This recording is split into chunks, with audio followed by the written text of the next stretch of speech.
What everybody, it's your boy Asai back with another video. I'm sorry I'm talking so low. It's 3 in the morning almost here in Florida. I'm just making this video because I can't sleep right now for some reason. I'm not that tired. I am tired a little bit, but that's probably after this video I'm gonna hit the hay. But gonna make you do a video for Halloween. I'm gonna do this video since I'm a Halloween nerd. I love Halloween. Not the movie. I like the movie series Halloween. I'm talking about Halloween the holiday though. Um, I'm gonna do my top 10 Goosebumps books in the series that are my favorite. I think are the scariest. And let's start. Okay, so number one is my boy, my girl, Holly Beth in the Haunted Mask. Always number one, Haunted Mask 1. I don't like number 2, not because it was scary, because it was stupid. I didn't like the old man mask. It could have been a lot scarier if they didn't have an old man mask. And then there's number 2, Cuckoo Clock of Doom, which is my favorite to this day. It's pretty much it's the 28th book in the series, The Majestic 2. It is one of my all-time favorites. I would say it's close to being my favorite book. Close to being it. If it wasn't for Night of the Living Dummy 3 and Werewolf of Fever Swamp, I would say it's my favorite.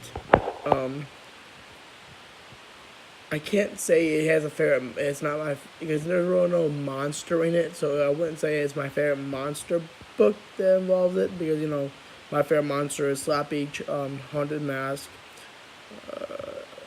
Werewolf of Fever Swamp, and that the Werewolf of Fever Swamp. Werewolf of Fever Swamp and the Masked Mutant are tied for third, and then there's like a bunch of other people after that. Okay, great book, Cuckoo Clock of Doom. Probably one of my favorites. Go check it out if you haven't read it yet, or seen the episode. Definitely go see the episode too. Both are really good. Kind of like I love the ending. Another good one. Number 3 is what's it called? Night of the Living Dummy 3 and Night of the Living Dummy 2 are tied for tied for the third spot. Both of them are great books. Definitely go check them out. You already know the story for those, but I'll give you a quick synopsis. Number 3 is these two siblings or cousins coming to town. He's always scared of everything, and they're told not to scare him, and basically they do the opposite, or he does the opposite, and Slappy's fucking around and all that type of good shit.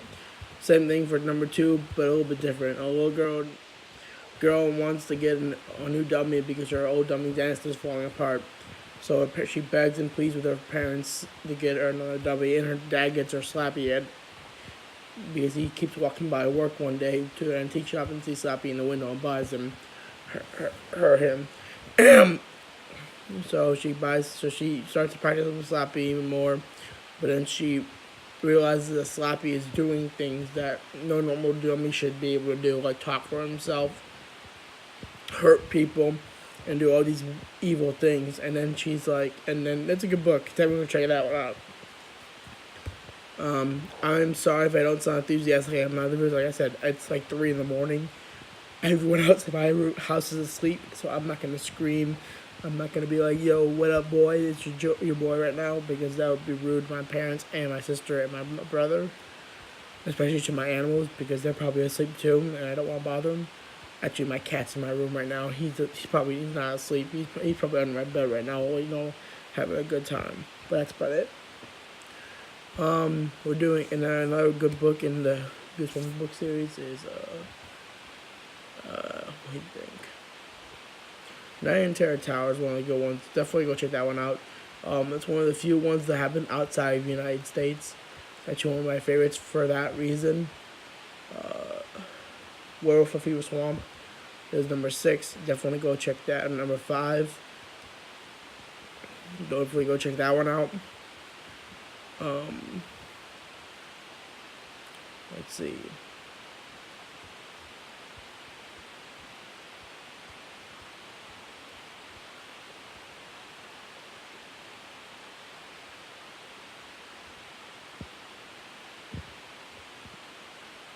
Werewolf Skin definitely go check that one out too. It actually, many people would claim that it has the most dark. Many people claim that Welcome to Dead House has the most messed up scene in the entire, or description of something in the book series, than the other ones do. And I am gonna tell you that's actually not true. Werewolf Skin has the most effed up thing in the entire series scene, and because it no longer implies someone is gonna die. Like literally, the girl, well, the main character gets pounced on at the very end of the book, so he's pretty much he's most likely dead at the end of the book. Then there's what's it called? That was number 6, I believe, or number 7. I think that was number 6. So yeah, guys, I'm really tired. What's it called? Number 7.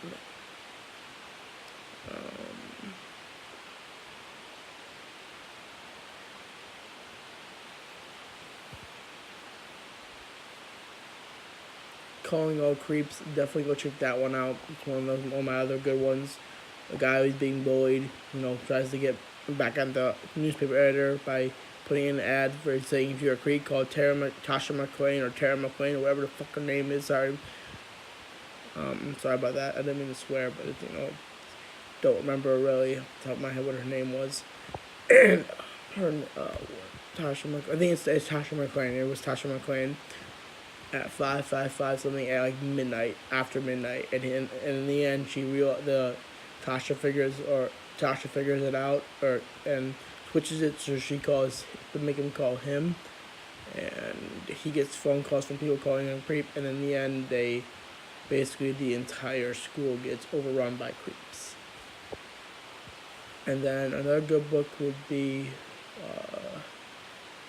How to Kill. Yeah. No, not really. It's not really a great book. Ghost Speech. Definitely go check out Ghost Speech. Number 8, one of those books. I think Ghost Speech is one of my favorite books. It's a really underrated book and episode, I really would say. Many people say it's like one of the bad ones. I don't think so personally. It's actually a pretty good, well-rounded episode.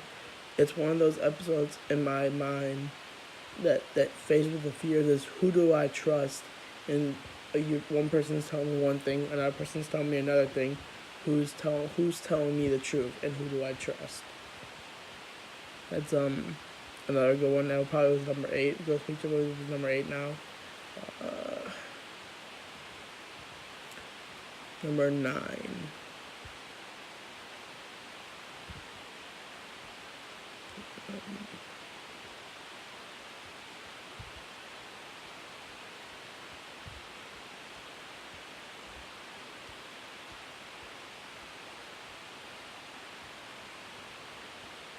I'm trying to think of number 9.